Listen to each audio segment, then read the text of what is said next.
Bruno groaning. That kid needs help on Mega Millions, Powerball, and Super Lotto.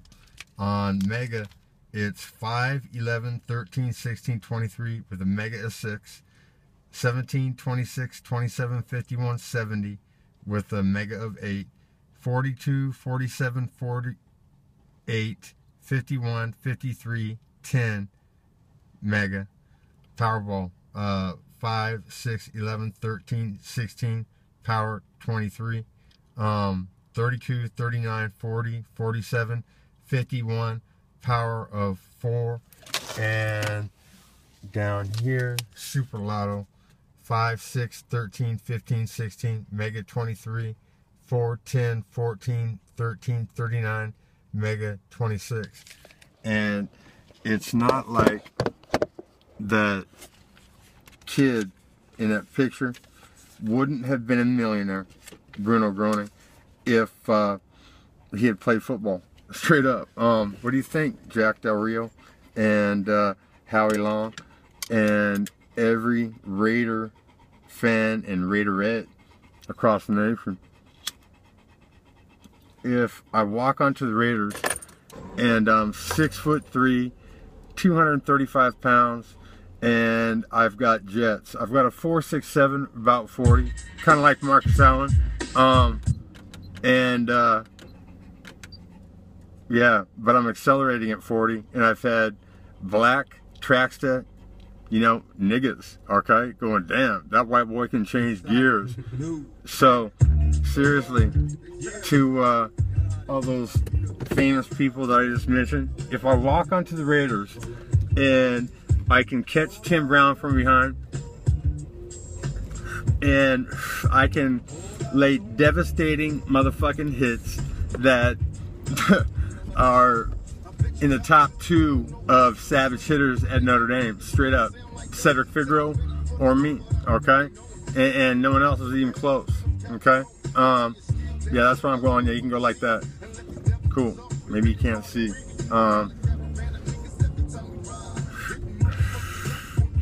Oh yeah, fucking putting people out of games, alright? How many people did I put out of games with concussions? There was that running back from Bourbon Day that flared out for a fucking pass in the flat and fucking caught it, and bam, I fucking lit him the fuck up, and then his helmet was turned halfway, he couldn't even see, was walking to our sidelines and shit.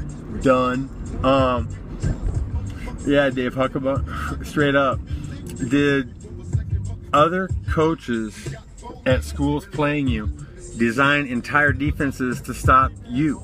All right, because my mom was working with this lady, and her son played football at like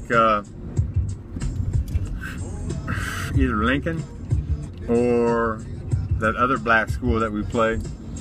You know, because my coach was scheduling the fucking very best, straight up. Bourbon Day had a 23-game win streak. Comes in my sophomore year, their nigger quarterback, he was bad, man.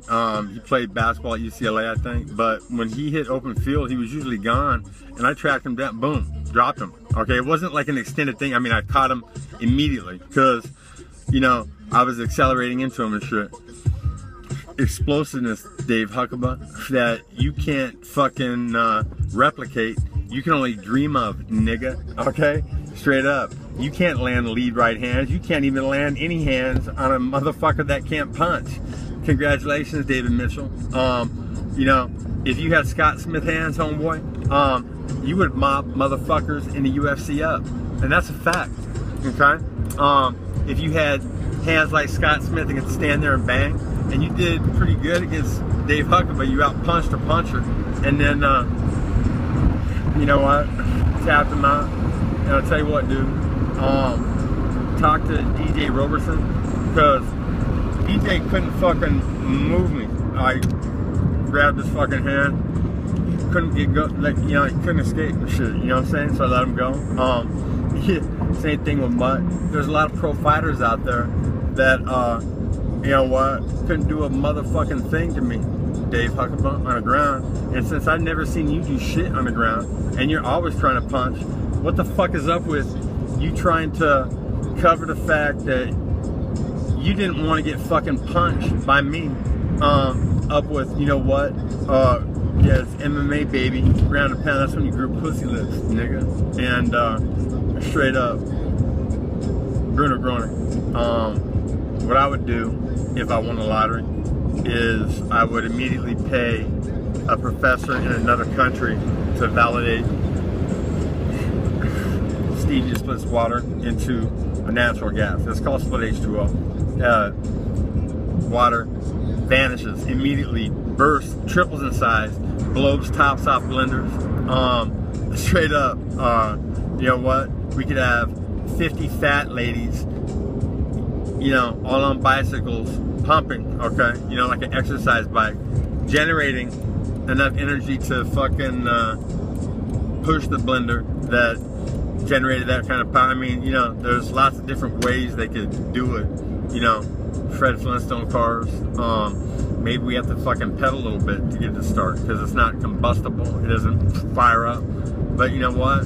Wake the fuck up, everybody out there, especially on Sorority Road at USC, because don't you guys get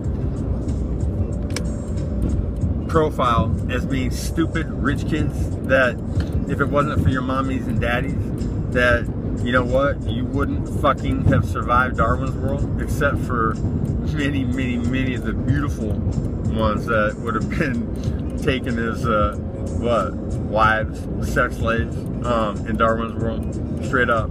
Yeah. And wow, let's make a movie, Jack Del Rio. Straight up, Dan Quinn takes a trip to Penn State. I was thinking about taking a trip to Penn State, but since I didn't want to ever play there, I didn't think it was really worth seeing Beaver Valley, and but maybe that's the catch. Yeah, make a movie, could happen. And I run across somebody that knows about Jerry Sandusky, and I hear about that shit, and I come back and tell Mark Brannon, and I guarantee you, that dude's dead long ago and hasn't hurt very many kids, because this is back in '85 and shit. Yeah, we could do that one, or we could make a movie about a USC college co-ed having her boyfriend or girlfriend massage on the top and bottom of her clit, straight up, same time. 2 fingers in and up to the bottom, just like guys do it. Many can't even find a G-spot with 1 finger, 2 fingers. And now, instead of grabbing nipples, pinching ass, vice versa, you press down on top of the belly, right on top of those fingers, and with clitoral stimulation, it overrode the mental trauma and stigma of rape in Chris P. Yeah, she liked sex, been molested, couldn't come, maybe 2 in 2 hours. And I'll tell you what, ladies and gentlemen, the violin took her to triple digits. We had to take breaks every 15 minutes. It could be a workout tape, straight up. You know, cigarette break, rehydrate, go again, and boom, over 100 orgasms, the violin, and stevia, and that's Dan Quinn.